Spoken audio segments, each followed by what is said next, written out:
저희는 대운공예 인문사회 파트 진행을 맡게 된 수빈, 가람입니다.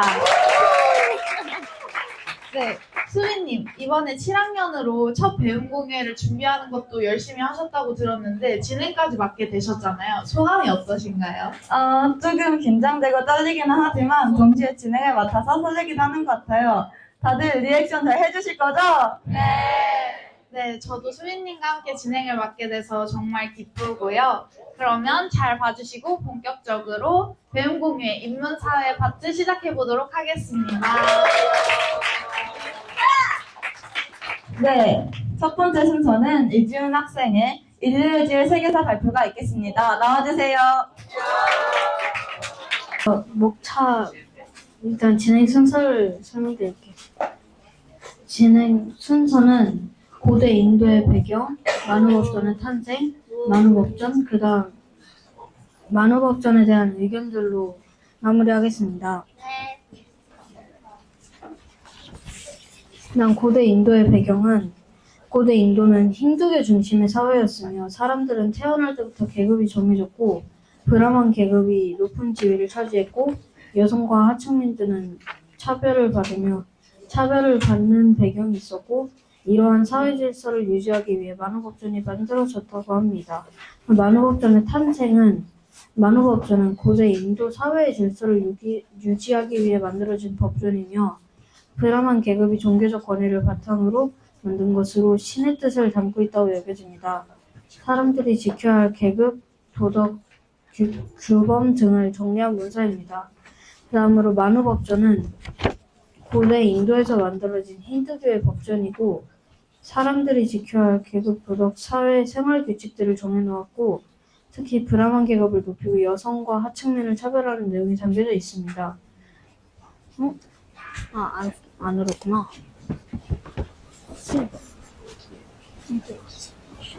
그 다음에 만우법전에 대한 의견들은 찬성 측은 만우법전은 사회 질서와 계급 구조를 유지하는 데 도움이 되었고 반대 측은 만우법전은 카스트 제도를 정당화하며 불평등을 제도화하였다고 했습니다. 그런 의견이 있었습니다. 감사합니다. 네, 이지훈 학생의 굉장히 멋있는 첫 발표로 시작이 됐는데요. 질문하고 피드백 같은 거는 마지막에 하는 시간이 조금 있을 거고, 그리고 저쪽에 아마 게시판 같은 데 포스트잇과 펜을 배치해 줄 테니까 그때도 지금 못하신 거는 자유롭게 피드백과 질문 같은 것들을 써주시길 바랍니다. 네, 그럼 다음 순서는 네, 손예나 학생이 인문학 독서토론 아가리 파이터 수업에서 에세이를 발표한다고 합니다. 네, 박수로 맞이해주세요. 네, 안녕하세요. 10학년 손예나입니다. 반갑습니다. 먼저 아파 수업이랑 저희 이번 수업 주제가 미학이어서 조금 설명을 드려보겠습니다. 먼저 아파 수업은 아가리 파이터라는 말의 줄임말이고 인문학 독서 토론을 하는 수업입니다. 이번 수업 주제가 미학이었고 미학은 그 아름다움을 다루는 철학의 학문인데요. 그래서 이번에 수업에서는 아름다움이 뭘까에 대해서 토론을 했습니다. 그래서 이번 에세이에 제가 생각한 아름다움이랑 그리고 그것이랑 연결되는 키워드를 생각해 봤는데 저는 대자연이랑 연결이 되는 것 같아서 대자연으로 에세이를 풀어봤습니다. 네, 간단하게 설명을 드려봤고 이제 아파 에세이를 쭉 읽어드려보겠습니다. 네, 아름다움은 멀어짐으로써 존재한다. 멀어지면 그리움이 생기고 그리운 것은 희소성이 있다. 흔한 것은 금방 잊힌다. 아름다움은 멀어지는, 손에 닿지 않는 것의 존재일지도 모른다. 벚꽃이 그렇다. 그저 한 계절에 피고 지는 꽃인데 봄이 오면 많은 사람들이 기다렸다는 듯 벚꽃 명소를 찾아 집을 나선다. 벚꽃이 떨어지며 흩날리는 순간을 보며 예쁘다고 한다. 하지만 1년 내내 벚꽃이 떨어진다면 어떨까? 도로와 지붕을 덮고 운전하거나 걸어 다닐 때 걸리적거리고 지저분한 것들이 될 것이다. 아름다움은 머무는 것이 아닌 스쳐 지나가는 순간에 있을지도 모른다. 그저 자연스러움 속에 있는 것에 스스로 의미를 부여하고 붙잡고 특별하다고 생각하는 건지도 모른다. 대자연을 맨몸으로 들여다보자. 눈에 담을 수 없는 끝없이 이어지는 수평선. 숨을 참고 들어가기엔 너무 깊고 어두운 바닷속. 10개의 손가락으로 셀 수 없는 밤하늘의 별들. 햇살과 달빛이 부서지며 찬 물결 위에 멈추지 않고 반짝이는 연슬. 손에 잡히지 않는 공기, 하늘 위에 흘러가는 구름들. 우리는 대자연을 멈출 수 있는가? 지나간 한순간이 아니라 영원하게 만들 수 있는가? 사진에도 색감을 완전히 담지 못하겠지. 녹음기에도 귀에 들린 풍부한 소리를 다 담지 못할 거야. 지나간 자연의 그림에 담기엔 계속 흐르고 바뀌고 지나가고 있습니다. 방금 지나간 하늘은, 바다는, 바람은, 햇빛은 존재하지 않습니다. 이 붙잡아둘 수 없는 대자연을 보며 당신은 어떤 것을 느끼는가? 누군가는 예쁘다, 누군가는 공포스럽다, 누군가는 말을 이어나가지 못할 수도 있다. 자연은 의미를 우리에게 주지 않는다. 우리가 스스로 느낀 것에 의미를 부여할 뿐이다. 서로 느낀 게 비슷한 것은 생물학적으로 사람으로 태어나서 비슷하게 느끼는 부분이 있을 것이다. 나는 모두를 뛰어넘는 대자연을 아름답다고 하고 싶다. 난 그중 윤술과 수평선을 좋아한다. 윤술은 물결 위에 반짝이는 빛이다. 그 빛은 멈추지 않고 반짝이며 빛이 사라지고 새로운 빛이 생김을 반복한다. 같이 살아있는 듯 계속해서 모양을 바꾼다. 수평선은 물과 하늘이 맞닿아 있는 선을 말한다. 수평선은 너무 멀어서 볼 수 있지만 손은 아무리 뻗어봐도 닿을 수 없다. 그래서 너머에 무엇이 있을지 상상하게 된다. 손에 닿지 않고 설명되지 않으며 그저 펼쳐져 있다는 사실만으로 상상력을 건드린다. 이 크고 많은 대자연 중에 이 두 말을 좋아하는 것 끝없이라는 말이 잘 어울려서다. 이 둘은 계속 반짝이고 이어질 것 같다. 영원할 것 같은 환각이 느껴진다.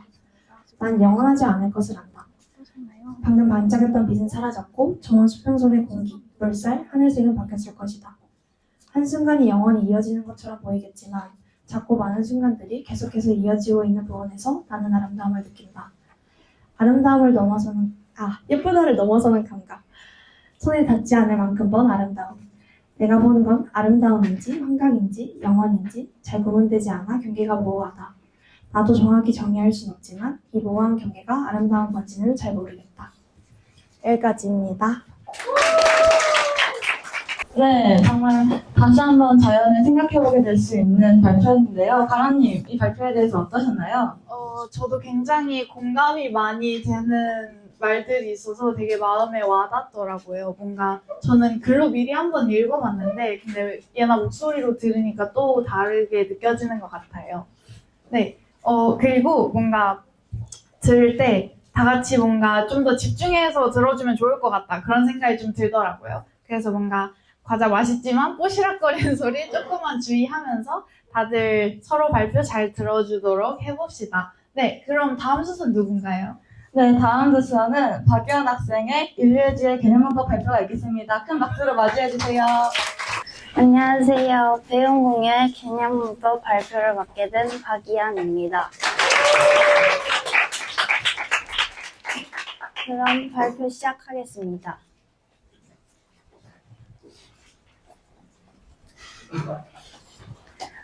일단 목차는 배운 것, 느낀 점, Q&A로 진행을 하도록 하겠습니다. 일단 배운 것은 크게 의문, 단어, 문장으로 나눌 수 있는데요. 일단 의문에선 말의 뜻을 구별해주는 소리의 가장 작은 단위라는 의문의 뜻, 입술 모양, 혀의 위치 등 발음할 때 모양과 위치, 예사소리, 된소리, 거센 소리들이 있는 숨의 세기, 울림소리, 안 울림소리로 나뉘는 성대 진동과 변화 여부와 분류 등을 배웠고 단어에선 형태가 변하지 않는 단어인 불변어와 형태가 변하는 단어인 가변어로 시작해서 나뉘는 여러 품사, 문장 안에서 뜻을 지니면서 홀로 쓰일 수 있는 말인 단어의 개념, 한 단어 혹은 둘 이상의 단어가 모여 한 어절을 이루는 단어와 어절의 관계, 띄어쓴 단위인 어절로 나뉘는 것 등 단어 분리, 뜻을 가진 가장 작은 말의 단위인 형태소의 개념과 자립성, 유무와 의미와 기능으로 나뉘는 종류와 신생과 소멸, 단어의 실질적인 뜻을 나타내는 형태소인 어근과 뒤에부터 그 뜻을 더하거나 제한하는 형태소인 접사, 단일어, 복합어인 단어의 형성 원리에 따른 분류, 대등, 종송, 융합, 합성어인 의미 관계에 따른 합성어의 분류 등을 배웠습니다. 그리고 마지막으로 문장에서는 주 성분, 부속 성분, 독립 성분에서 세세하게 나뉘는 문장의 성분, 주어와 서술어의 관계가 한 번 나타나는 훈문장, 2번 이상 나타나는 군문장으로 시작하는 짜임 등에서 자세하게 들어가 배웠습니다.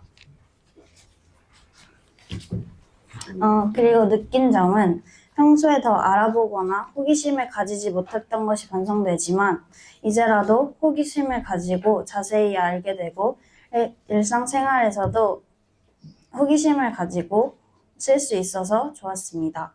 그리고 새로운 것들을 배워서 내가 더 성장할 수 있게 된 것 같아서 좋았습니다.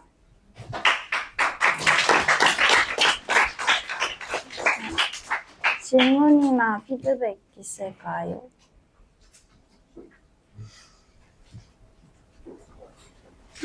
감사합니다. 네, 저는 원래 배웠던 주제인데 다시 한번 되새길 수 있어서 너무 좋은 발표였던 것 같은데요. 다음 순서는 누구죠? 네, 다음 순서는 박선율 학생이 경제학에서 배운 시장에 대한 전반적인 부분을 한결쌤의 뜻으로서 열심히 전파하겠다고 합니다. 네, 박수로 맞이해주세요. 네, 발표 시작하겠습니다. 먼저 시작하기 전에 이거 안내사항이 하나 있는데요. 이거 PPT를 준비하면서 조금 많은 내용을 다뤄야 되다 보니까 좀 극단적으로 쉽게 해설이 된 부분도 있으니까 좀 감안하면서 들어주시면 감사하겠습니다.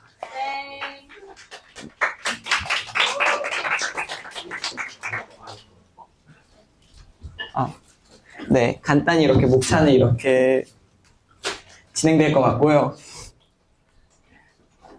일단 시장이라는 생각하면 싹 시작하면은 네. 진행하겠습니다. 그냥 시장이라는 거 간단히 생각하면 5일장 막 이런 게 먼저 생각날 것 같은데 왜 이럴까? 진행될까요?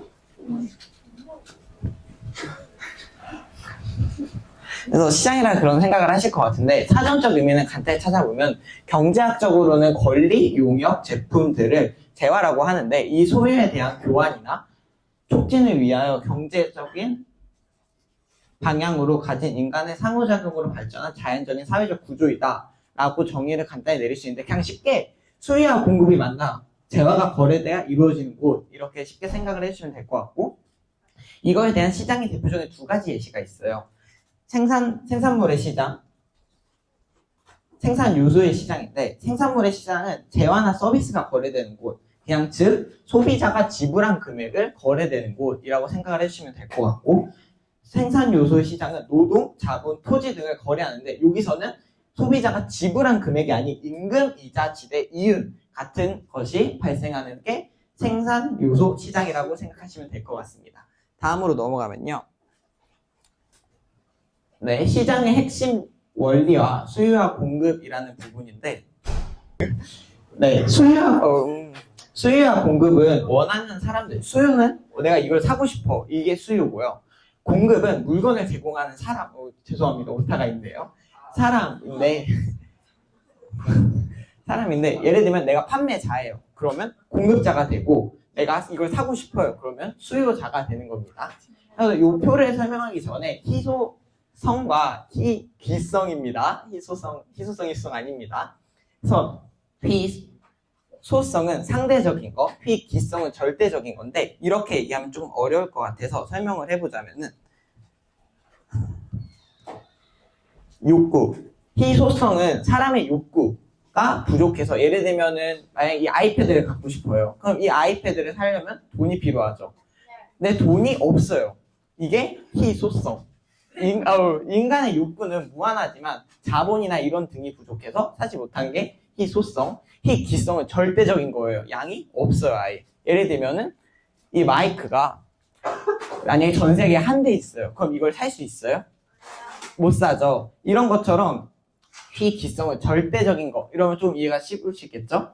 네, 그래서 이 지표는 P가 요게 금액, 요게 거래량이라고 생각을 하시면 됩니다. 그래서 가격이 오르면 공급하는 사람이 가격 올려요. 그러면은 많은 사람이 살까요? 못 살까요? 그쵸. 그럼 가격이 많이 내리면 사는 사람이 많을까요? 적을까요? 많아요. 네, 이걸 그냥 간단히 어렵게 표현한 겁니다. 네, 넘어가겠습니다. 네, 시장의 경제를 운영하는 방법은 대표적으로 두 가지, 이 두 가지를 혼합한 혼합 경제 체제라고 있는데요. 조금 어렵다 좀 쓰이는 말로는 보이지 않는 손, 보이는 손이라고 생각해 주시면 되는데, 일단 경제 시장 체제는 개인의 자유로운 선택과 이익 추구와 경제 수단의 사적인 소유입니다. 예를 들면 조금 장점으로 설명하면 효율적인 배분과 소비자의 폭넓은 선택이 될 수 있죠. 예를 들면은 커피를 사는데 스타벅스나 올리브영, 편의점 등 선택의 많은 커피를 팔죠. 그래서 많은 선택의 폭을 줄 수 있고, 하지만 단점은 빈부격차와 환경 파괴. 왜냐하면 정부가 손을 안 대니까, 제재가 없으니까 내 이윤만 추구하면 되니까, 이런 생각을 해주시면 될 것 같고, 경제 체제는 약간 공산당에서 많이 하는데 완전 계획표적인 거죠. 정부가 계획을 세우면 그 노동자들은 따라야 되는 거고, 판매 금액은 정부가 정해주는 대로 하면은 경쟁력이 떨어질 수밖에 없죠. 경쟁 상대가 없으니까. 이 두 가지를 합친 게 혼합 경제 체제라는데, 혼합 경제 체제는 정부가 손을 대지만 어쨌든 회사의 자율성을 보장해 준다고 간단히 생각하시면 될 것 같습니다. 그래서 조금 더 설명을 붙여보자면, 사적인 소유와 공공 소유가 혼재되어 있고 시장의 효율성과 정부의 편의성이 섞일 수 있다고 합니다. 네, 시장의 장점과 한계인데요. 장점은 자유로운 경쟁입니다. 아까 예를 들어 애플과 삼성이 있으면은 어쨌든 경쟁력을 하겠죠. 어떤 제품을 더 많이 팔아야 이윤이 많이 남으니까. 그리고 소비자 확대. 이건 아까 설명했듯이 커피가 필요하면 스타벅스나 이디야 이런 것처럼 좀 많은 선택지를 만들 수 있다라는 거고요. 한계점은 시장의 실패라는 단어를 써요. 경제학에서는. 만약에 시장의 자원을 비효율적으로 배분하거나 사회적으로 바람직하지 않은 결과라고 생각을 하시면 되는데, 정부의 비대칭.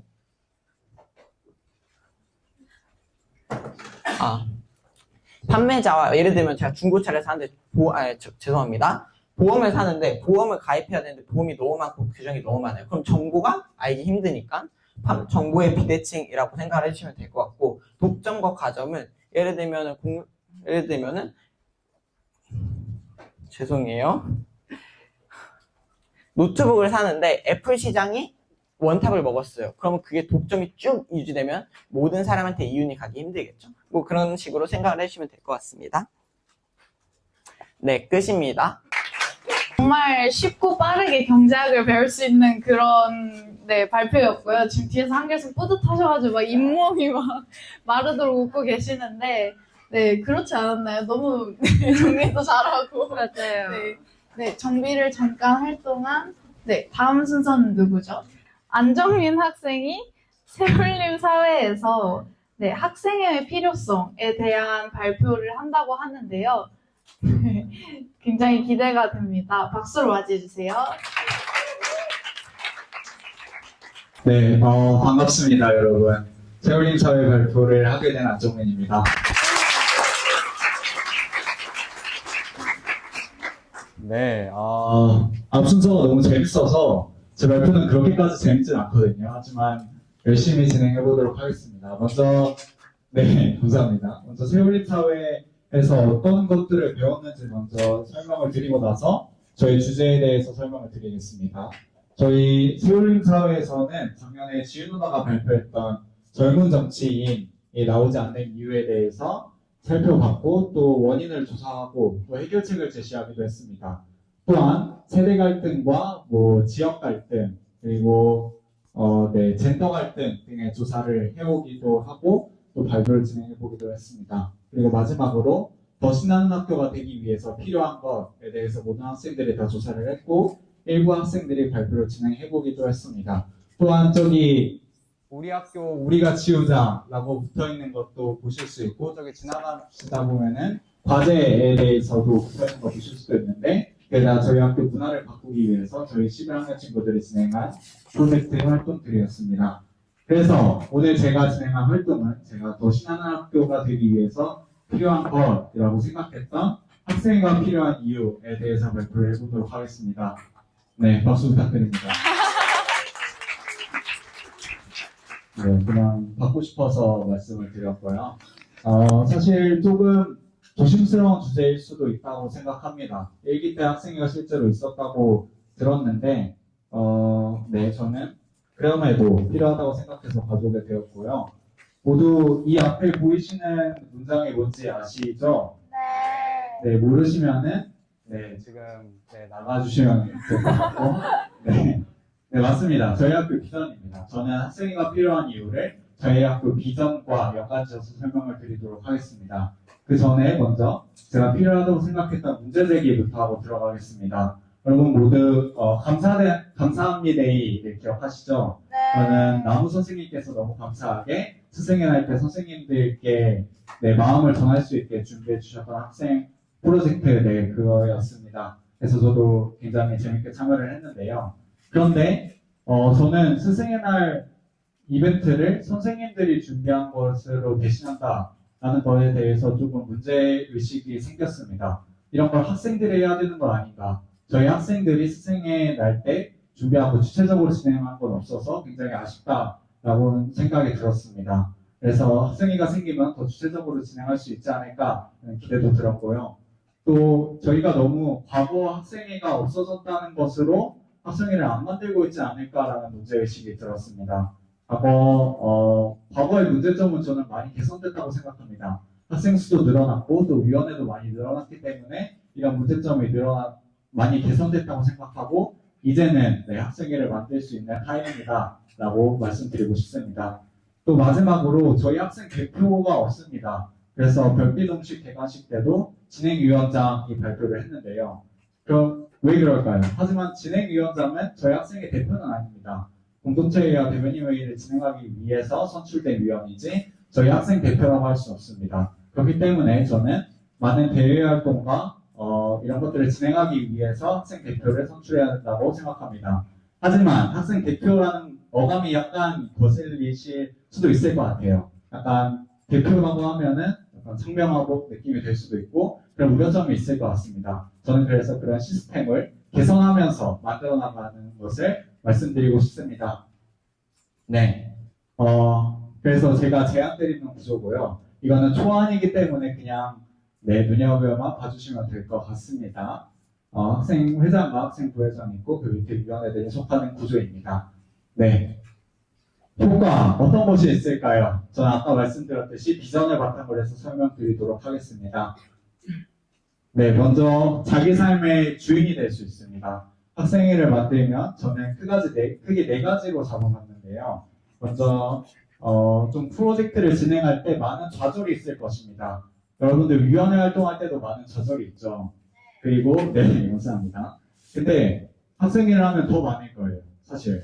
근데 그 좌절을 이겨내고 극복하면서 저희는 발전하고 더 나은 사람이 될 수 있습니다.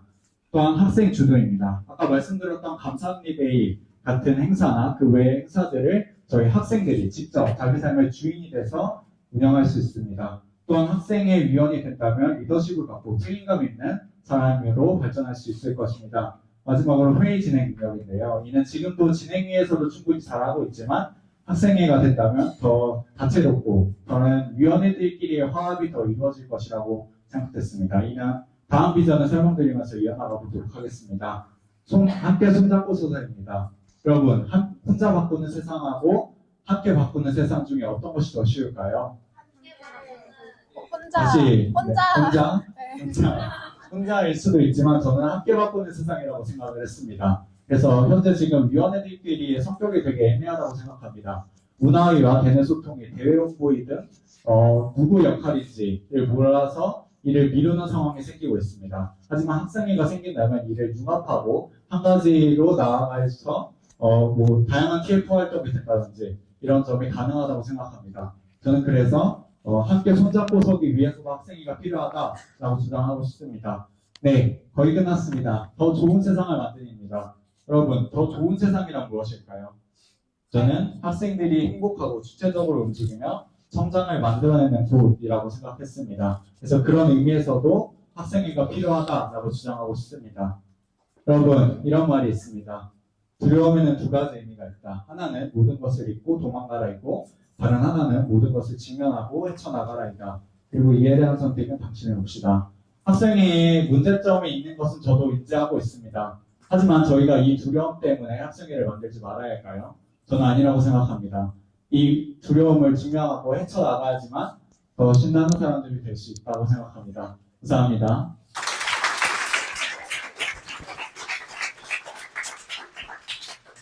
네, 저는 추후 방학 중 한결 선생님과 다른 지성이가 저번에 공동체에서 얘기하셨죠. 그런 식으로 학생회에 만드는 데 굉장히 관심이 많은 친구들과 같이 해서 2학기 발제를 진행할 예정입니다. 정말 네, 끝입니다. 감사합니다.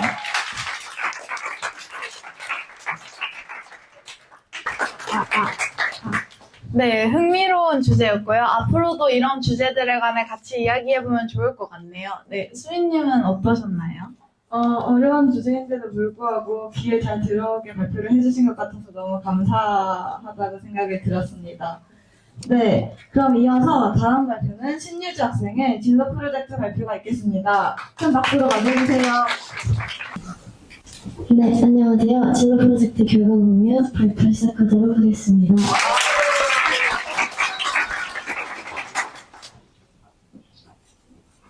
네, 우선 목차 먼저 소개를 해드리도록 하겠습니다. 주제 소개, 그리고 주제 선정 이유, 체인지 메이커적 요소, 목적, 과정, 그리고 결과. 그러니까 목적 달성 여부 순으로 진행하도록 하겠습니다.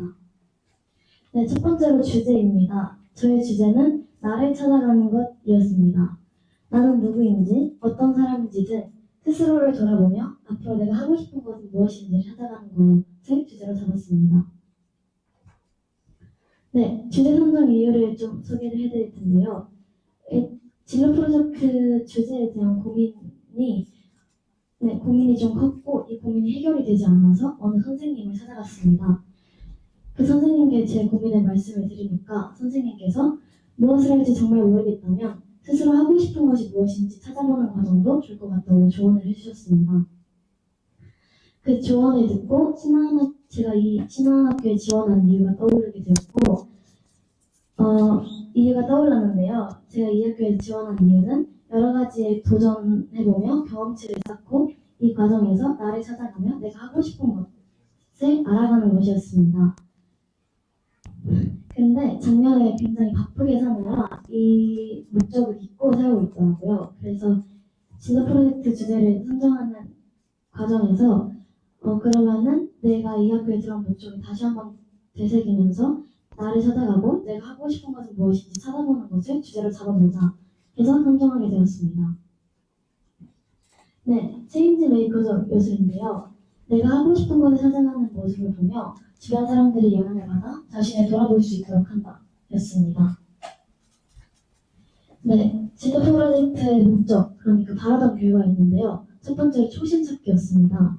제가 이 학교에 들어온 이유, 방금 말씀을 드렸던 것을 다시 찾고 계속 기억하고 실천하며 생활하는 것이었고요. 두 번째로 하고 싶은 것 찾기였습니다. 앞으로 제가 하고 싶은 것을 찾는 것이 가장 중요한 목표였고요. 세 번째로 진로 확정이었습니다. 명확하게 이 직업을 하고 싶다라기보다는 이런 분야를 해보면 좋을 것 같다. 이런 느낌을 하고 싶다라는 저희 진로를 흐릿하게나마 유추할 수 있었으면 좋겠다고 생각을 해서 목표를 잡게 되었습니다. 네 번째로 내가 할 수 있는 것은 무엇인가 였는데요. 내가 할 수 있는 것은 무엇인지 찾아보고 내가 하고 싶은 것과 매칭시켜보는 것이 제 목표였습니다. 네, 과정을 좀 자세히 설명을 드려보도록 하겠습니다. 네, 첫 번째로 나 돌아보기입니다. 과거의 나를 돌아보며 내 기억 속 나는 어떤 사람이었는지를 알아보는 과정을 가졌고요.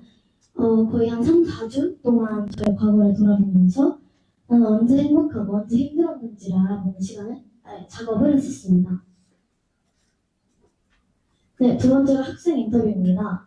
다른 사람에게 나에 대해서 질문하며 다른 사람이 보는 나를 알아보는 과정을 거쳤는데요.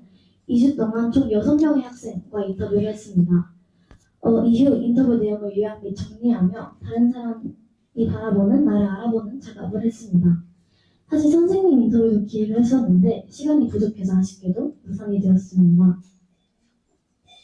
네, 세 번째로 최종 정리입니다. 제가 저 스스로를 돌아본 작업물과 학생 인터뷰 한 작업물을 합쳐서 정리를 해보았는데요. 이 과정에서 나는 어떤 사람이고 내가 하고 싶은 것은 무엇인지를 요약하며 찾아보는 과정을 거쳤습니다. 네, 마지막으로 내가 하고 싶은 것 찾기였는데요. 내가 앞서 정리한 것들을 이용해서 내가 하고 싶은 것은 무엇인지 찾아보는 과정을 했습니다. 여기서는 내가 하고 있으면 마음이 편안한 것들을 위주로 찾아보았는데요. 역사, 책 읽기, 음악 듣기 등이 있었습니다.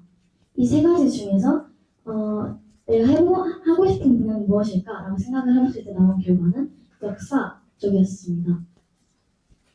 네, 그럼 다음 목적 달성 여부인데요. 이렇게 방금 말씀드렸던 이렇게 네 가지가 있었는데, 네, 저는 한 가지만 달성을 하였고 나머지는 실패를 하였습니다. 좀 자세히 설명을 드려보도록 할게요. 네, 우선 달성 성공한 목표입니다. 하고 싶은 것 찾기가 성공을 하였는데요. 스스로 나를 돌아봤을 때와 학생 인터뷰에서 나온 공통적인 이야기가 내가 좋아하는 사람들이랑 있을 때 그리고 역사를 공부하고 배울 때 편안하고 조금 행복해 보인다 라는 결과가 나왔습니다. 그래서 이 두 가지 중에서 내가 하고 싶은 것은 무엇일까 하고 생각해 봤을 때 나온 결과는 역사를 공부하고 배울 때였습니다. 그래서 제가 하고 싶은 것을 역사로 찾게 되었고 그래서 이 목표에 달성하였습니다. 그렇지만 달성이 실패한 목표도 무려 3가지나 있는데요. 첫 번째로 초심 찾기인데 신한학교에 지원한 이유 방금 말씀드렸던 것처럼 여러 가지에 도전해보고 경험치를 쌓아가면서 내가 하고 싶은 것은 무엇이고 나는 하고 싶은 것이 무엇인지 그리고 통으로 나를 찾아가는 것이었는데 작년 사이에 제가 조금 달라졌고 도전을 좀 두려워하는 사람이 되었습니다. 그래서 이 두려움을 극복하기에는 시간이 부족했고 그래서 달성에 실패하였습니다. 다음으로 진로 확정인데요. 애초에 너무 큰 목적을 잡았다는 것이 네, 잡았습니다. 그래서 노력을 했지만 미치지 못했고 그리고 저를 알아가는 것에 집중하느라 놓치기도 했습니다. 네, 마지막으로 내가 할 수 있는 것이었는데요. 진로 프로젝트 과정을 진행을 하면서 별로 의미 없는 결과라고 생각을 했습니다. 이 목적은 다른 사람에게 도움을 줄 수 있는 부분을 목표로 잡고 세운 결과인데 이 진로 프로젝트는 나를 찾아가는 과정에 집중을 해야 했어서 노력 자체를 잘 하지 않았던 것 같습니다. 네, 이렇게 진로 프로젝트를 마무리하면서 소감을 좀 적어보았는데요. 나를 돌아보고 앞으로 내가 하고 싶은 걸 찾아가는 과정이기 때문에 꽤 힘들었지만 얻을 수 있던 것도 많았던 것 같습니다. 감사합니다. 네, 나를 찾아가는 과정이 자세하게 설명되어 있어서 인상 깊은 발표였던 것 같은데요. 가람님은 어떠셨나요? 저도 유주가 하는 진로 프로젝트 발표를 처음 봤던 것 같은데 이런 고민을 담으면서 되게 의미 있는 한 학기를 보냈구나 이런 생각이 드는 것 같고요. 네, 다음 순서는 또 이어서 이제 8학년 친구들이 세진이, 지원이 학생이 진로 프로젝트 발표를 한다고 합니다. 네, 박수로 맞이해 주세요. 하나, 둘, 셋. 안녕하세요. 저희는 이번 진로 프로젝트 결과를 주제로 태움 공유에서 발표를 하게 된 이지원, 권세진입니다. 네, 저희가 진짜 열심히 활동한 프로젝트거든요. 그래서 발표도 최선을 다해서 준비했으니까 꼭 끝까지 경청해 주셨으면 좋겠습니다.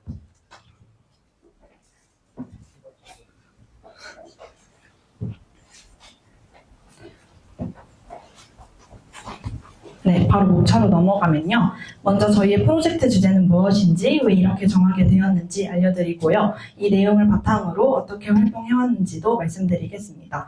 활동의 최종 목표는 무엇이었고 그 목표를 달성하는 데 성공했는지도 소개해드리고요. 최종 결과물도 공유드리고 마무리 짓겠습니다. 저희의 프로젝트 주제는 안성의 유명한 곳, 먹거리 등 인스타그램에 기록하며 알리는 것인데요. 신강학교에는 안성이 아닌 다른 지역에서도 많은 학생이 오고 있기에 안성에 대한 정보를 알리고자 하는 의미를 담고 있습니다. 세상학교를 안성으로 가는 7학년 친구들에게 도움이 될 수도 있고 저희는 안성에 거주하는 사람으로서 정보를 습득하려는 이유도 있습니다. 그리고 추억이나 경험을 쌓는 데 도움이 된다고 생각해 선정하게 되었고요. 맞습니다. 체인지 메이커는 체인지와 메이커가 만나서 변화를 만드는 사람들이라는 뜻을 담고 있는데요. 앞에서 말했듯이 신나는 학교 학생들뿐만 아니라 외부에서 저희 인스타그램을 방문해 주시면서 안성시를 더욱더 홍보하고 정보를 전달해 드릴 수 있을 거라 생각했고요. 여러 지역에서 모이는 신나는 학교 학생들에게 좋은 영향을 줄 수 있을 것입니다. 이 점은 저희 프로젝트의 체인지 메이커적 요소라고 말씀드릴 수 있을 것 같아요. 네, 우선 활동으로 저희는 매주 금요일 진로 프로젝트 시간마다 회의를 해서 그 주에 방문한 안성의 관광지를 정하고 주말에 그곳을 방문하여 사진을 찍었습니다. 이때 찍은 사진은 다음 주 진로 시간에 조사한 내용과 함께 게시물로 업로드했습니다. 또 인스타그램의 하이라이트 기능과 스토리를 활용해 새로운 게시물을 업로드할 때마다 실시간으로 홍보도 했고요.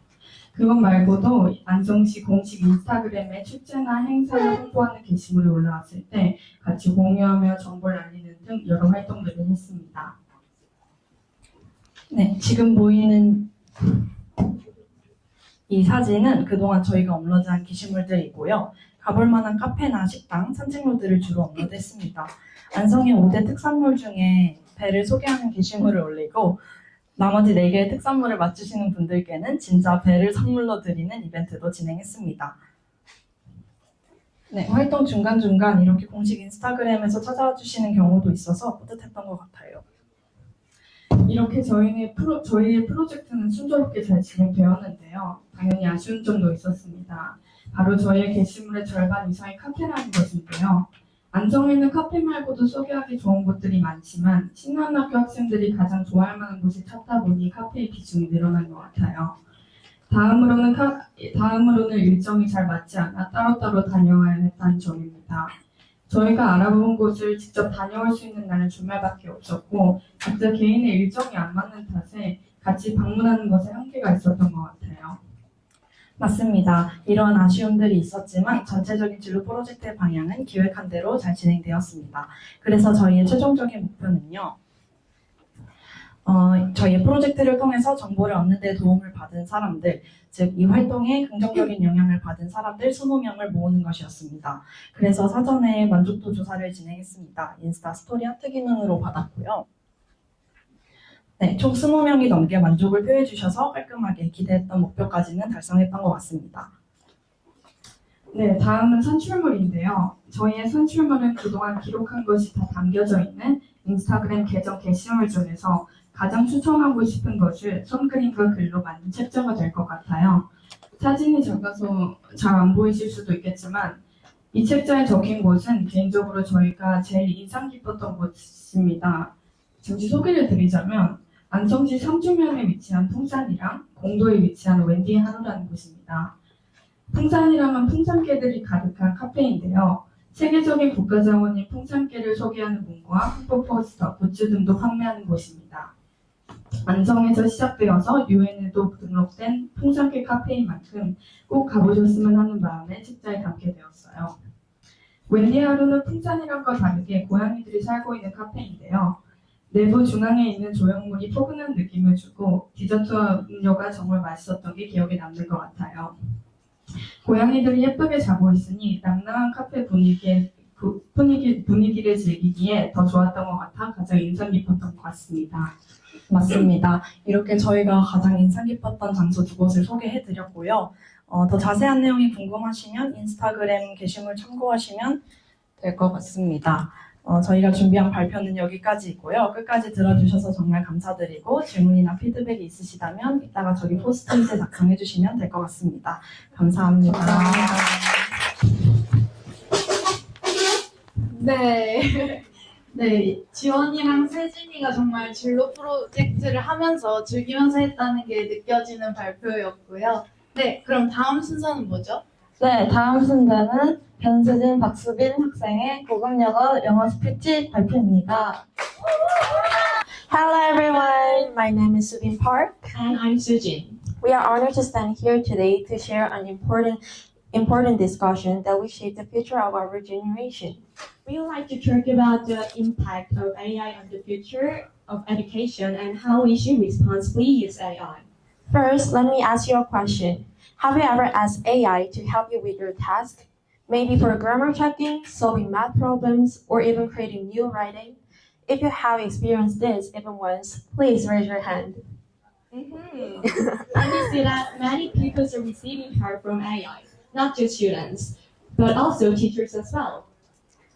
According to global research, the AI education market is expected to grow from $3.2 billion in 2023 to $42 billion by 2031. That's an average growth rate of 44.3% per year. Clearly, AI is not a passing trend. It is a long-term shift that is redefining education as we know it. AI is no longer just a tool, it's becoming a partner in learning. Recent data shows over 86% of students around the world have already used AI in their studies. 24% of students use it daily. And it's not just students. Around 60% of teachers say they use AI in their classes too. They are using it to make lessons, check students' work, and even give more personal help. That means AI is no longer something we're just trying out. It's something we use every day in education. But while students are actively embracing AI, many teachers remain concerned. From the teacher's point of view, the biggest worry is that using AI in learning might weaken students' critical thinking and creativity. When AI instantly provides fully sentence or perfect answer, students may skip the essential process of thinking and solving problems on their own.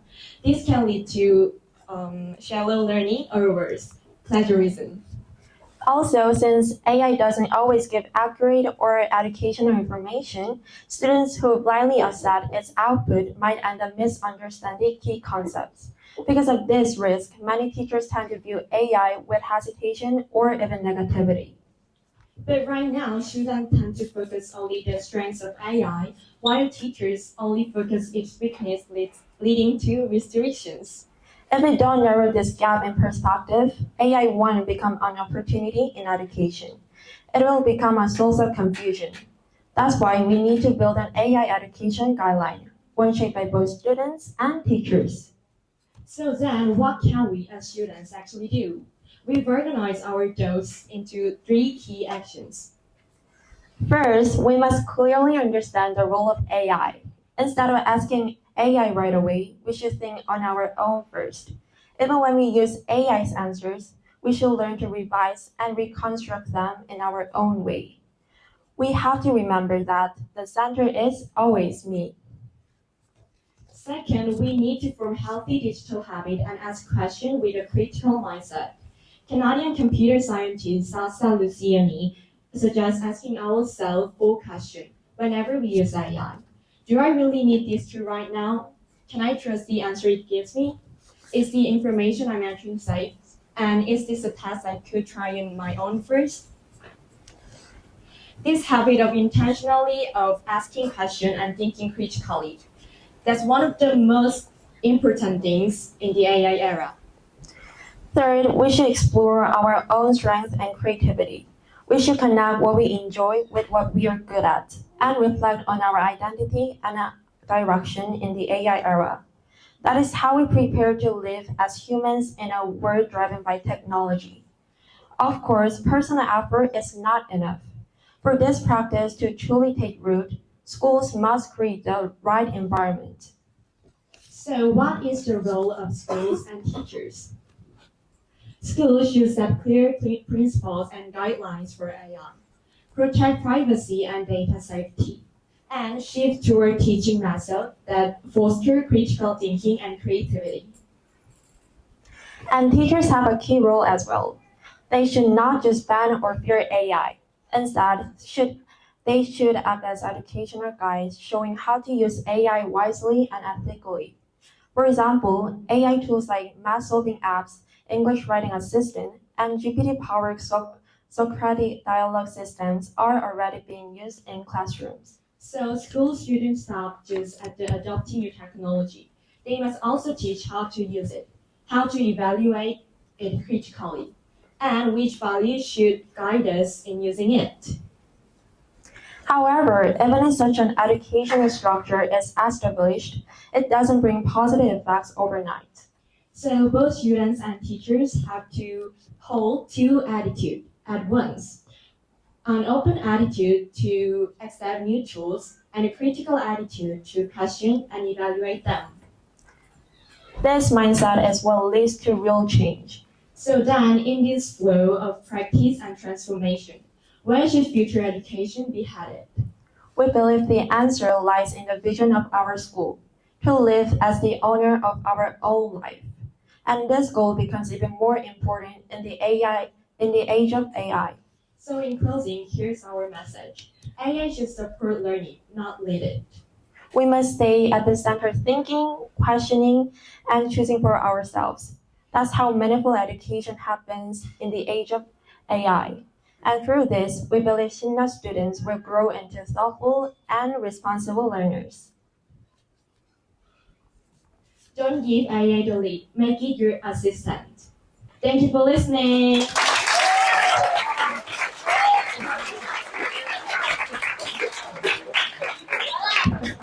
Is there any questions? For feedback.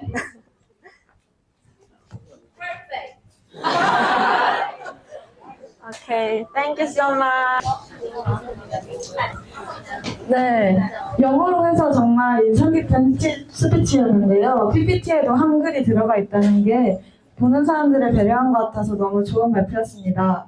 다음 발표 순서는 누구죠? 네, 다음 발표 순서는 하영규 학생의 일본어 수업에서 준비한 것들을 한번 뽐내보겠다고 합니다. 네, 박수로 맞이해주세요. 안녕하십니까. 반갑습니다. 하영규입니다. 저는 일본어 수업에서 배운 것들을 공유해드리고자 합니다. 그래서 일본어 수업에서는 히라가나, 가타카나를 위주로 배웠고 또 회화 그 용어들도 많이 배웠어서 이번에는 회화 그런 문장들을 공유해드리도록 하겠습니다.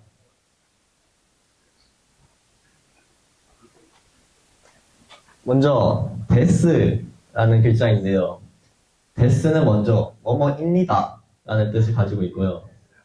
약간 존칭을 사용할 때 마지막에 보통 나오는 말입니다. 다 같이 한번 따라해 볼까요? 데스 데스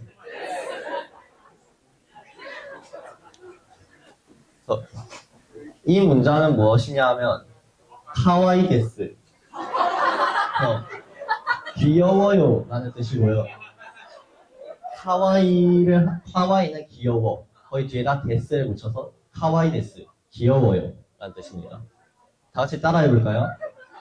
카와이 데스 카와이 데스. 다음 문장입니다. 여러분들에게 해당하는 말인데요. 각세이 데스 와다시와 각세이 데스 저는 학생입니다 라는 뜻입니다. 다음 문장은 아닙니다 인데요. 아리마센이라고 이제 두 가지가 있는데 대와 아리마센, 자 아리마센 이렇게 있습니다. 그래서 대화와 자는 부정형 문장일 때 앞에 문장과 뒤에 문장을 이제 이어주는 그런 역할이라고 보시면 됩니다. 따라해볼까요? 아리마센. 문장을 살펴보면 이 문장은 이제 와다시와 각세이데와 아리마센. 그래서 저는 학생이 아닙니다 라는 뜻입니다. 그리고 네. 다음 문장은 와다시와 오토나자 아리마세. 다시 한번 따라해볼까요? 와다시와 오토나자 아리마세. 네, 저는 어른이 아닙니다. 라는 뜻으로 이제 많이 사용하시면 됩니다. 또 마지막 문장인데요. 이제 마지막 문장은 와다시 아나타가 다이스키 데스. 그래서 학생들 여러분들 사이에서 자주 사용하시면 좋을 것 같습니다. 한번 따라해 보시죠. 와다시 한 번 더. 네, 오늘 배운 용어들을 네, 자주 사용해 주시면 좋을 것 같습니다. 감사합니다. 네, 정말 카와이한 발표였고요. 네, 일상생활에서 오늘 배운 거 많이 사용해 주시면 좋을 것 같습니다. 네, 수인님 어떠셨나요? 원래도 일본어에 관심이 있었는데, 다시 한번 느낄 수 있어서 좋은 발표였던 것 같습니다. 다음 발표는 저희 진행자인 가라 언니의 발표인데요. 인문학 독서 트롯 아가이 파이터에서 에세이 발표를 한다고 합니다. 많은 큰 박수 부탁드립니다. 안녕하세요. 네, 저는 10학년 유가람이고요. 오늘 이 자리에서는 아까 예나가 앞서 소개한 아파 수업에서 미학을 주제로 이번에 공부를 했는데 저는 편지에 대한 이야기를 여기서 조금 네, 나눠보려고 하고요. 네, 그래서 들으시면서 여러분한테는 또 편지가 어떤 의미인지 네. 네, 잘 생각해 보면서 들어주셨으면 합니다. 네, 시작해 보겠습니다.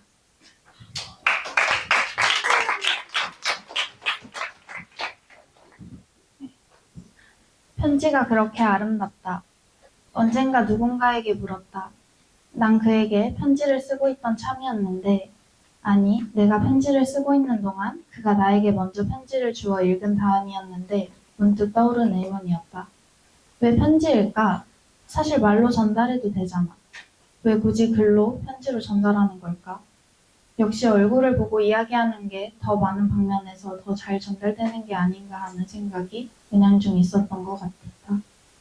어떠한 고백도 마음도 마주볼 수 있는 눈빛과 온기와 표정이 없으면 잘 전달되지 않으리라 생각했었기에 그랬다. 낭만 있잖아. 그리고 글은 남으니까. 아주 단순한 답이었다. 그렇지, 우린 낭만을 좋아하지. 사람은 순간을 변치 않도록 간직하기 힘드니 남는 것을 오래도록 느낄 수 있게 전하는 거겠지. 그게 편지하는 이유였다. 내가 진심으로 편지한 적은 3번 정도이다. 아주 마음을 진심으로 진솔하게 진정성 있게 전하고픈 사람들에게 편지했다. 종종 사람들은 마주보고는 못하는 너무 과장된 감성이나 유려한 글솜씨를 편지에 드러내고 싶어한다. 편지의 내용을 너랑 나 단둘이만 알아도 그럴듯해 보이고 싶은 마음은 있으니까. 진심과는 어째 거리가 먼 말들이었다. 편지하기 전에 내가 의식하는 건 진심을 다할 것이다. 진심으로, 진솔하게, 진정성 있게. 내 편지의 가장 중요한 부분이다. 편지의 매력을 살려두려면 과한 감성도 적절한 고상함도 필요치 않다. 나는 편지를 쓸 때에 오랜 시간이 걸리는 편이다. 제일 짧게 쓴 기간은 일주일, 제일 길게 쓴 기간은 2달 정도였나. 제일 짧았던 일주일 동안 그 사람이 멀리 떠나가기 전까지 시간에 제약이 있었기에 서둘러 썼다. 예외였고 대부분 시간이 제약된 편지를 잘 쓰진 않는다. 아무런 날도 아닌 날에 아무렇지도 않은 편지를 아무렇지도 않게 전하고 싶어서이다. 특별한 날에만 편지를 쓰는 것이 매력이 없다고 느껴서였을지도 모르겠다. 그렇다면 언제 얼마나 어떻게 쓰든 상관이 없으니 말이다. 생일 같은 날에는 멘트가 정해져 있다. 또는 말로 들어가지 않아도 의미가 전해져서 생일을 기념하고 축하하지 않나. 뭔가를 기념하는 날 말고 너와 나의 편지할 수 있는 관계를 기념하는 그런 편지가 더 좋겠다. 사람들이 좀 더 그런 편지를 썼으면 한다. 언제는 또 그런 생각이 들었다.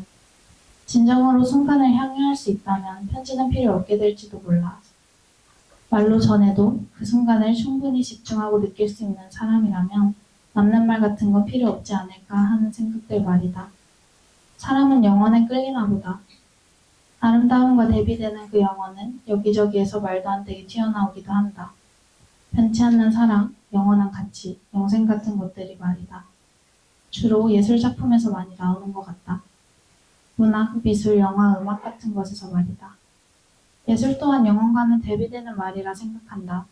순간을 진정으로 향유할 수 있다면 영혼은 필요치 않을 텐데. 그렇지 않더라도 아쉬움을 다음의 시작으로 연결한다면 영혼은 필요치 않을 텐데. 영혼이란 말뿐인 것을 글로 옮겨 담아 전하는 것이 편지라면 난 편지하지 않겠다. 또 한참을 고민하다가 그럼에도 편지하는 이유는 있었다. 편지는 왜 아름다운가? 역설적이게도 기억할 수 있기 때문일 것이다. 글은 남는다. 글로 적은 마음 또한 나중이 되면 희미하게 남아 그때를 느낄 수가 있다. 이 역설을 끼워 맞춰 보려면 연필로 적어내려간 편지가 도움이 될 수 있으리라. 연필은 시간이 지날수록 희미하게 바래고 지워진다. 흐릿해진 글씨는 읽을 수 없을 정도로 번진다. 마음이 편지지에 모두 번져갈 때쯤이 되면 아름다움은 영원하지 않다는 것이 증명된다. 그 마음이 번져 없어진 편지만이 남게 된다. 한때 편지를 연필로 쓰면 좋을까 펜으로 쓰면 좋을까를 한참이나 고민했었다. 점점 결정을 내리지 못할 정도로 오래 고민했을 때 그때도 누군가에게 물었다. 편지를 연필로 쓰는 게 좋을까 펜으로 쓰는 게 좋을까? 아마 그 뒤로 그 둘을 고민하는 이유를 물었던 것 같은데 그때 나는 펜은 오래도록 지워지지 않고 남고 연필은 나중에 되면 지워 없어지잖아. 근데 또 연필은 그 지워지는 게 매력이란 말이지. 라고 했었다. 결정에는 별 도움이 되지 않는 공감을 받고 같이 또 오래도록 고민했다. 몇 번 물었는지 기억이 나지 않을 만큼 물었을 때에 그 누군가는 답해 주었다. 나는 연필이 좋을 것 같아. 그 답을 듣고도 있고 또 물어볼 만큼 계속해서 고민되는 고민이었다. 받는 사람은 지워지는 편지의 매력을 사랑할까? 아니면 지워지지 않는 계속해서 들여다볼 수 있는 편지의 매력을 사랑할까? 사람마다 다를 것 같았다. 아까도 말했듯 난 예고 없이 편지를 쓰는 편이라 당사자에게 무엇을 선호하는지 직접 물어볼 수는 없었지만 머리를 굴려 잘 예측할 수는 있었다. 그러하여 최근 편지는 모두 연필로 적어내려갔다. 그리고 또 받는 사람의 특성을 고려하는 것도 좋지만 영혼만을 전하고 싶지 않은 내 방식을 전하는 방법도 좋다는 생각이 들었다. 재창조될 수 있기 때문이다. 글이라는 말이 감정으로, 과거로, 기억으로. 글은 가장 잘 전해받을 수 있는 말들 같다.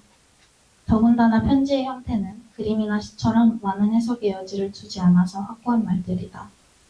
그 사람에게 온전히 전달되려는 형태라는 말이다. 언제까지고는 아니지만 듣고 싶을 때 꺼내볼 수 있는 글씨들로 적어보내면 묻어난 마음이 받은 사람과 함께 할 수 있다. 오히려 지워져가는 글씨들이 받은 사람에게서 새로운 것을 만들어낸다. 소리 없는 말이기 때문이다. 편지는 소리 없는 말이다. 주로 시각의 감각으로 마음을 읽는다. 얼굴을 마주 보았을 때는 서로 보고 듣고 맡고 만지고 어떨 때는 함께 맛보기도 한다. 마주 보았을 때는 느낄 수 없는 있는 감각들을 모두 사용하여 함께 할 수 있다. 그 에너지가 또 가장 함께로 만드는 것일 테고 말이다. 그런데 편지는 그 사람의 마음을 본다. 종이 위에 글자로서 읽어 내려간다. 소리는 없고 그 사람이 만져지지도 않을 거다. 한 가지의 감각만 사용하기에 더욱 그 글 속에 담긴 마음에 집중할 수 있는 힘이 생기지 않나 싶다. 눈을 감았을 때 청각에 더 집중할 수 있는 것처럼 말이다. 편지를 읽을 때 시각 외의 감각들을 직접 만들어가는 것 같다. 읽는 시공간의 냄새, 소리 같은 감각들은 그 순간을 통틀어 기억에 남겨진다.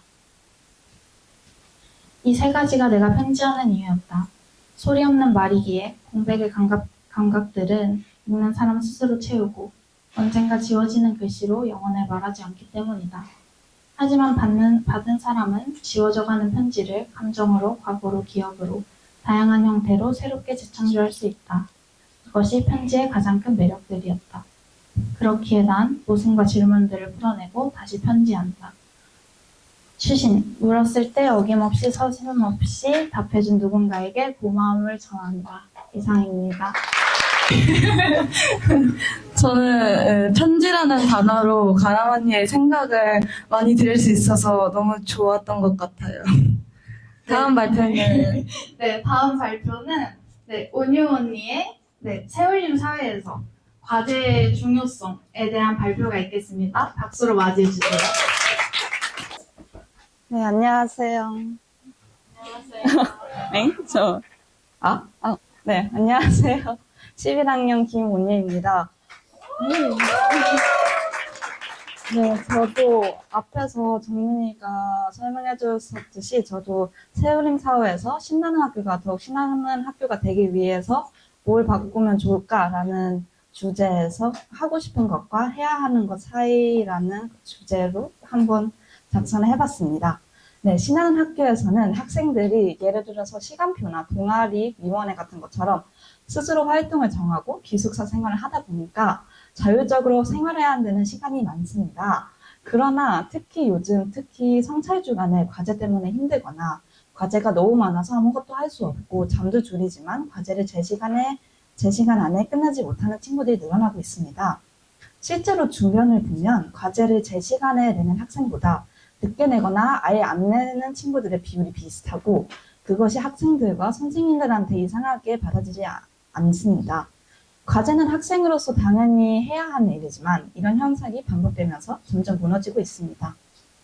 이런 분위기에서는 시간 관리나 기본적인 생활 습관이 잡기 어려울 수 있습니다.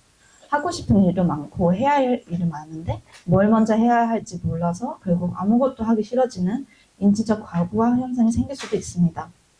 이런 일이 계속 반복되면 아무 일도 재미없고 지치고 피곤한 상태가 계속될 수 있습니다. 또한 해야 할 일, 예를 들어서 과제나 위원회 활동에 대한 부담이 쌓이면 자신이 선택한 활동조차가 즐겁지 않고 죄책감과 스트레스만 남을 수 있습니다. 이런 상황이 반복되면 결국 감성 소진 상태까지 이르게 될 수 있습니다. 그래서 결론적으로 신나는 학교가 더 신나지기 위해서는 하고 싶은 것과 해야 하는 것의 균형이 잘 맞아야 된다고 생각을 합니다. 지금처럼 과제나 해야 할 일들이 정리되지 않은 상태에서는 아무리 하고 싶은 일이 있어도 즐기기가 어렵습니다. 그래서 신나는 학교 안에 과제를 미리 하고 싶은 활동에 더 집중할 수 있도록 도와준 시스템과 문화가 생겼으면 좋겠습니다. 예를 들면 일주일 단위로 과제 계획을 시각화하는 시스템을 도입을 하는 건데요. 학생 스스로 한 주의 과제 양을 미리 확인을 하고 여유 있는 계획을 세울 수 있도록 돕는 캘린더 시스템을 마련하는 겁니다. 또는 별로 크진 않지만 제한 시간에 제출한 학생에 대한 소소한 피드백이나 칭찬 시스템인데요. 강제적 처벌이 아닌 긍정적 피드백을 통해 성장한 습관을 유도하는 겁니다. 네, 이렇게 크지 않아도 사소한 변화가 생기면 학생들은 과제와 활동의 사이의 균형을 좀 더 잘 잡을 수 있게 된다고 생각을 합니다. 먼저 해야 할 일을 미리 끝내면 하고 싶은 활동도 마음 편하게 즐길 수 있습니다. 또한 시간에 쫓기지 않고 스스로 계획을 세우는 힘이 생기면서 시간 관리 습관이나 기본적인 태도도 차차 잡히게 됩니다. 과제에 대한 부담감이 줄어들면 마음이 덜 지치고 감정 소진도 덜 느끼게 됩니다. 나중에는 왜 이렇게 피곤하고 아무것도 하기 싫지 같은 부정적인 생각보다는 이번 주는 이렇게 하면 되겠다 같은 자신감이 생길 수 있습니다. 결국 신나는 학교 전체의 성실함과 자율성이 같이 살아있는 건강한 문화가 생길 수 있다고 믿습니다. 네, 이상입니다. 감사합니다. 네, 온유 언니의 발표 수빈이는 어떻게 봤나요? 저도 여기 들어와서 과제가 부쩍 많아진 것 같은데 좀 더 계획하면서 살아야겠다는 생각이 들었습니다. 다음 순서는 누구죠? 다음 순서는 김병찬 학생의 인문학 독서 토론 아가리 파이터 발표가 있겠습니다. 수요 맞이해주세요. 네, 안녕하세요. 저도 인문학 독서 토론 수업에서 에세이를 써가지고 아름다움에 대해 써서 발표해 보겠습니다.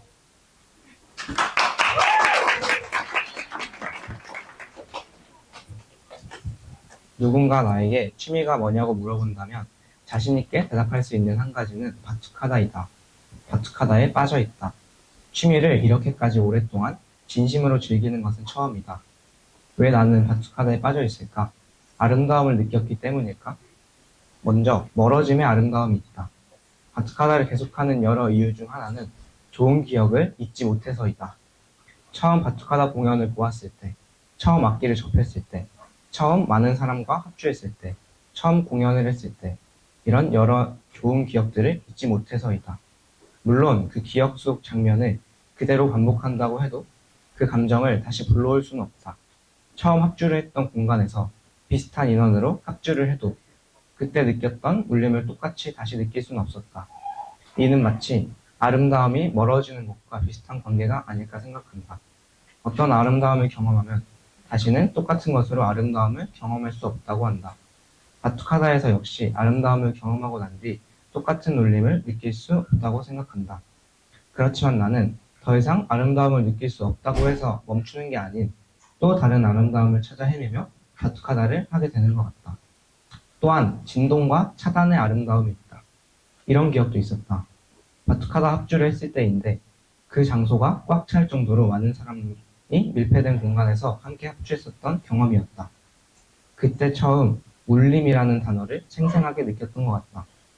좁은 공간에서 소리가 큰 타악기들이 모이니 그 소리와 진동은 나를 압도했다. 연주하는 동안에는 그 진동에 몸을 맡기고 연주에만 집중했다. 연주하는 동안에는 잡생각이 없어졌다. 사실 그 진동을 감당하며 잡생각을 할 수가 없었다. 놀라웠던 건 합주가 마무리된 뒤였다. 연주가 끝난 뒤 진동 뒤에 찾아오는 고요함이 있었다. 귀가 큰 북소리에 적응한 나머지 일상생활의 소리가 차단된 것이다. 연주를 마친 뒤 열이 올라 흥분되어 있는데 외부의 소리가 차단되니 마음속 열기를 나에게로 돌릴 수 있었다. 이는 어쩌면 하나의 감각기관이 차단되니 다른 감각이 섬세해진 것이라 생각한다. 이러한 느껴보지 못한 감각과 감정이 바투카다의 또 다른 아름다움이 아닐까 한다. 끝으로 역사적 배경과 해소의 아름다움이 있다. 바투카다의 시초는 포르투갈이 브라질을 지배하던 시기에 브라질에서 식물 재배 등 작업을 시키기 위해 아프리카의 흑인 노예들을 데려오며 시작되었다. 포르투갈이 데려온 아프리카 노예들은 일을 하고 나서 여가 시간에 모여 단순히 춤과 물건을 두드리는 게 삼바로 발전되었는데 그중 하나가 바투카다였다. 그래서 바투카다는 마음속에 담고 있는 억압과 고통을 음악을 통해 승화시키는 작업이었다고 할 수 있다. 현재 연주되고 있는 바투카다도 그 역사적 배경이 남아있다고 생각한다. 바투카다를 연주하면 내 안에 있는 어떤 억압과 고통을 감추지 않고 드러나게 되는 것 같다. 그건 바투카다를 연주하는 다른 친구들도 마찬가지일 것이다. 평소 자신이라면 하지 않았을 정도의 에너지를 내뿜고 자기 내면의 모습을 표출하며 연주하는 그런 모습이 음악의 역사적 배경에서부터 시작된 것이라고 생각한다. 내 안에 있던 것을 바투카다를 통해 해소해낼 수 있는 것. 그게 바투카다의 또 다른 아름다움이 아닐까 한다. 지금까지 바투카다와 나 사이에 어떠한 아름다움이 있는지 생각해봤다. 내가 바투카다를 계속하는 이유는 3가지 정도였다. 첫째, 좋았던 기억 때문에. 둘째, 색다른 감각 때문에. 셋째, 해소할 수 있기 때문이다. 감사합니다.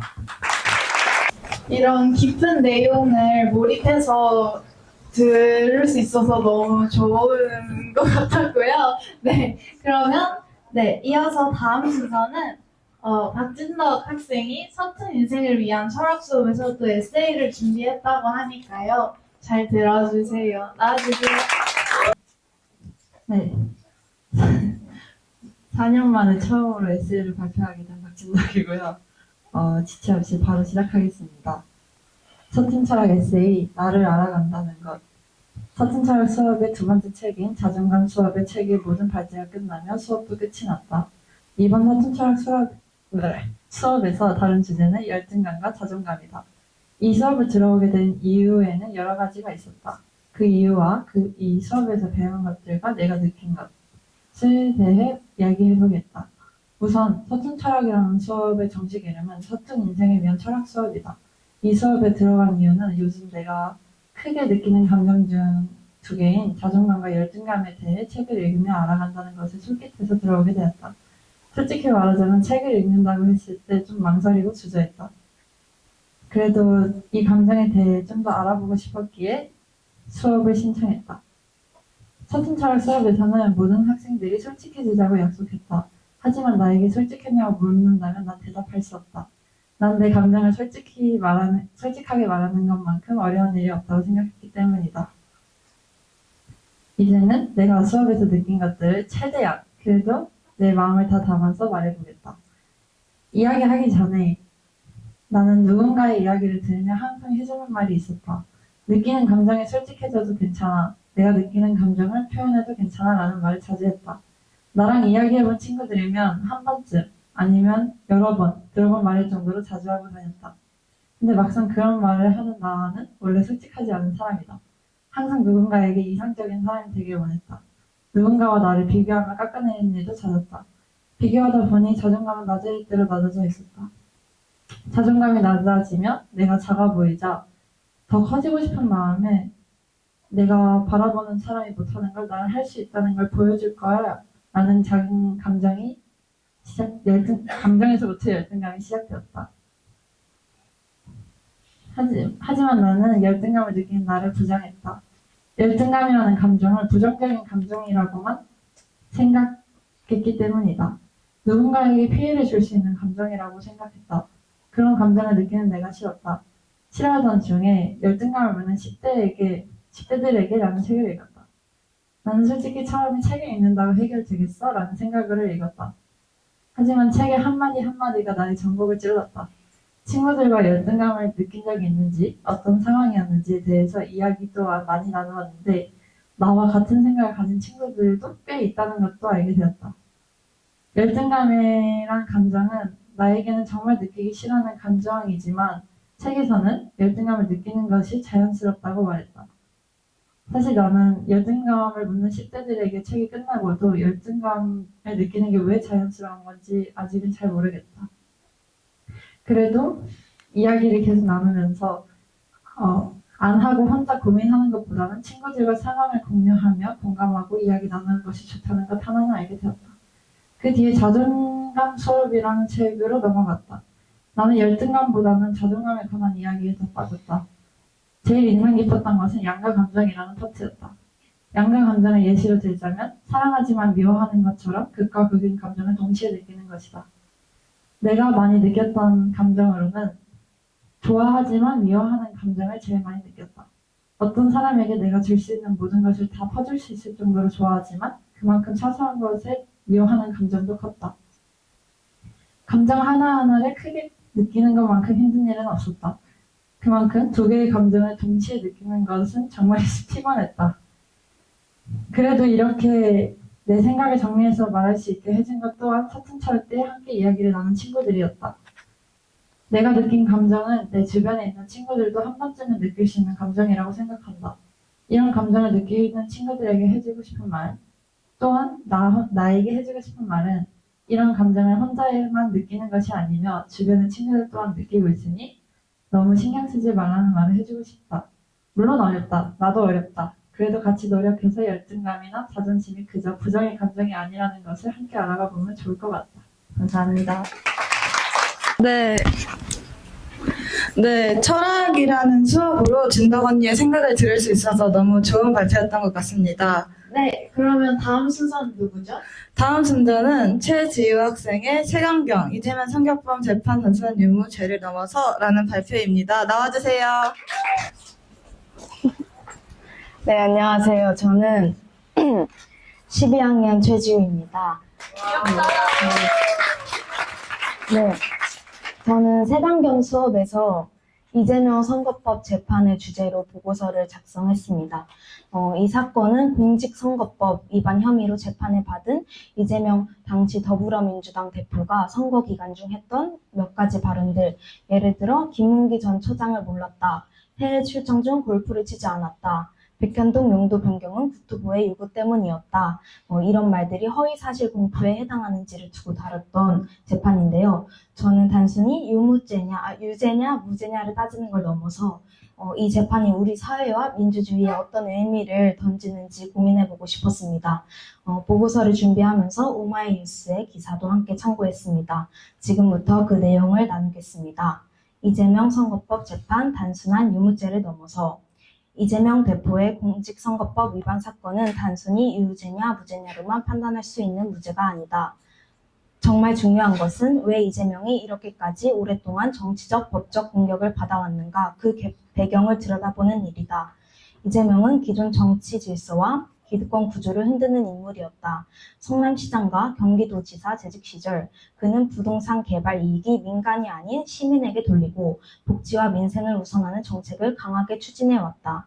기존의 관행과 이해관계에 도전하면서 기득권 세력에게는 불편하고 위협적인 존재가 되었고 결국 집중적인 견제와 공격의 대상이 되었다고 볼 수 있다. 정치권, 검찰, 보수 언론이 마치 하나의 세력처럼 움직이며 이재명을 향해 지속적인 공세를 퍼부었다. 압수수색만 376회에 달했다는 사실은 누가 보더라도 정상적인 수사의 범위를 넘어선 것이다. 뿐만 아니라 이러한 공세는 단지 검찰이나 법원 차원에서만 벌어진 것이 아니었다.